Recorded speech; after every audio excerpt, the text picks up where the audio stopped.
Do you know if your birds are ready for market but you don't have buyers, you are already losing monies every single day? Your birds staying one extra day can eat deep into your profit. Raising birds is easy, but selling them fast is where real money is made. I learned this lesson the hard way. And today I will show you how to never let this happen to you. If you are raising broilers and you are struggling to sell them fast, or if your bird stays on your farm longer than planned, you are already losing money even if you don't know it. Today, I will show you the real business aspect of poultry farming that most farmers ignore, and how to sell your birds fast and maximize profit.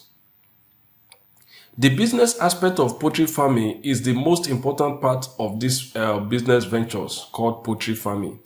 You may know how to raise birds perfectly, or you may even know how to feed them very well to gain that maximum weight that we all aim for.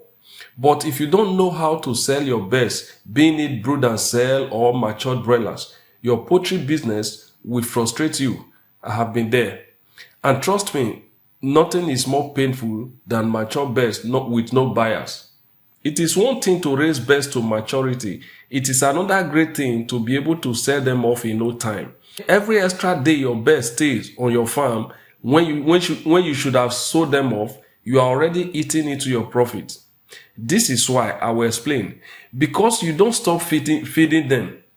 Every other day they stay in your farm, you keep feeding them, the labor, the expenses, you keep incurring more expenses on those birds because they don't stop eating. Labor and expenses do not stop either.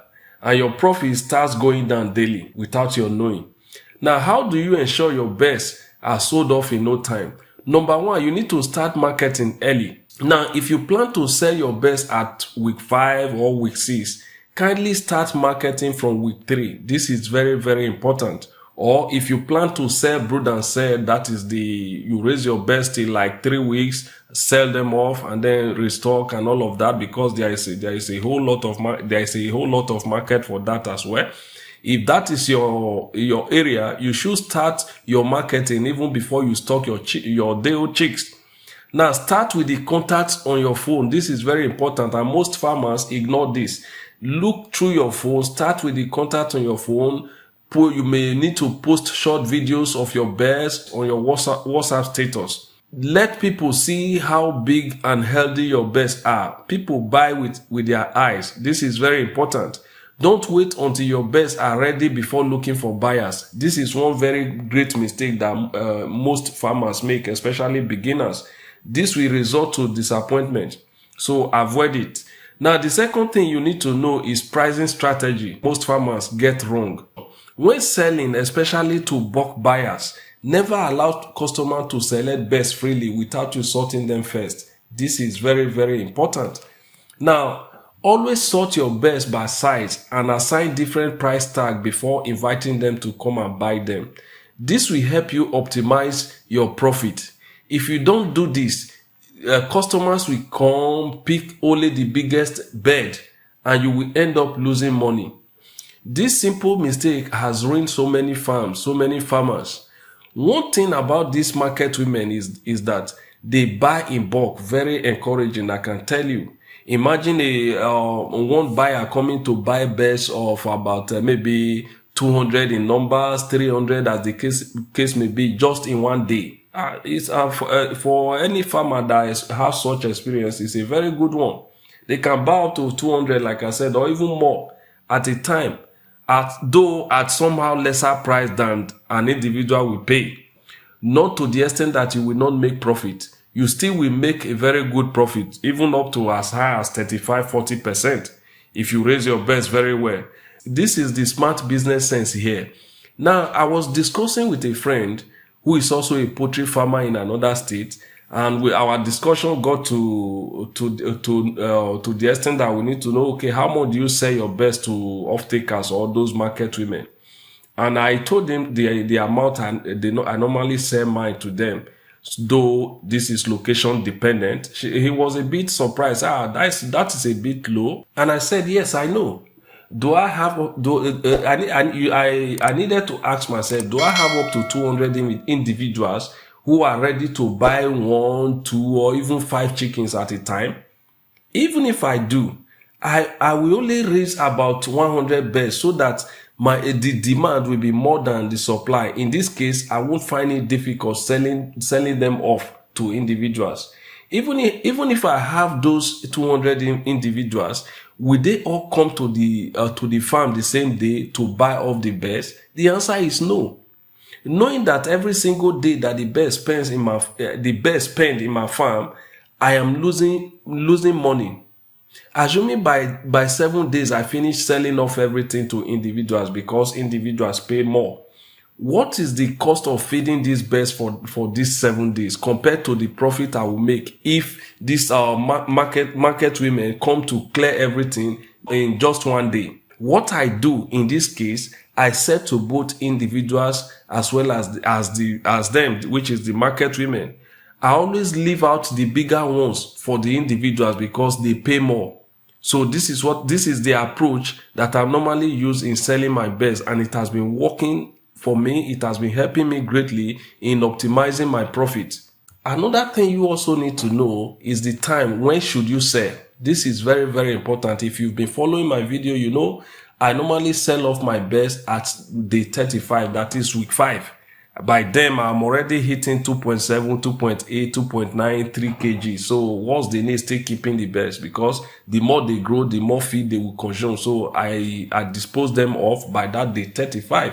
So if your profit margin is reasonable, it's a very smart move to sell them off, because even if it's not a 100% profit, please sell off your birds. You must not make up to 100% per bird. The business sense here is knowing when to exit. This is very, very key. Market women will never buy 6 weeks old bird anything more than they will pay for 5 weeks old. I'm talking from experience. Every extra day reduces your market value. Very, very important. Now, another thing you also need to know is customers' relationship. Very, very important. Treat your customers well. Relate with them professionally. Respect them. No farmer wants a one-time buyer. No. The real joy is when customers come back again and again to buy from you. Customers are kings. Remember, if there is any disagreement, kindly disagree politely. Very important. Without customers, you are only raising birds for your family consumption. You need to know this. Now, the last thing we'll talk about here is expansion plan.